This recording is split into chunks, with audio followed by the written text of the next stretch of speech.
এই হিমাদ্রি ঠিক যাচ্ছে।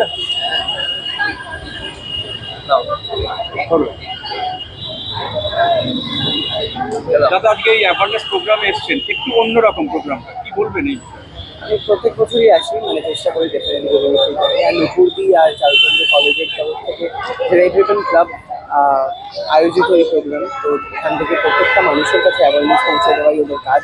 আর তাদের সাথে যুক্ত হতে পেরে আমার ডেফিনেটলি খুব ভালো লাগে, তার কারণ যত আমাদের এই সমাজটাকে ভালো করা যায়, আমাদের প্রত্যেকেই আমরা ভালো থাকবো তাতে। আর আগামী প্রজন্মকে কি সচেতনতামূলক কি বার্তা দিতে চাইছেন? ডেফিনেটলি চারটে পদ্ধতি রয়েছে যেখান থেকে স্প্রেড হয়। এছাড়া আর সেরকম কোনো প্রসেস নেই।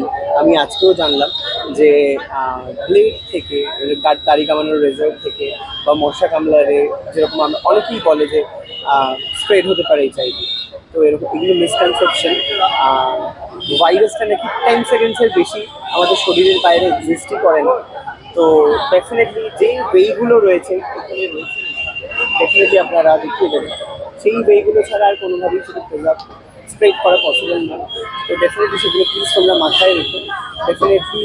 আর যারা এইচআইভি ইনফেক্টেড অলরেডি, তাদেরকে ছুঁলে বা তাদের সাথে খেলে বা তাদের সাথে পার্টি করলে কোনো রকম কোনো সমস্যা হয় না। বাট হ্যাঁ, ডেফিনেটলি সেক্সুয়াল কানেকশন এর ক্ষেত্রে প্রবলেমটা হয়। তো সেটা তোমাদেরকে একটু বুঝে নিতে হবে। আর তাদেরকে মেন্টালি মোরালি সাপোর্ট দিতে হবে যাতে তারা ডিমোটিভেট হয়। থ্যাংক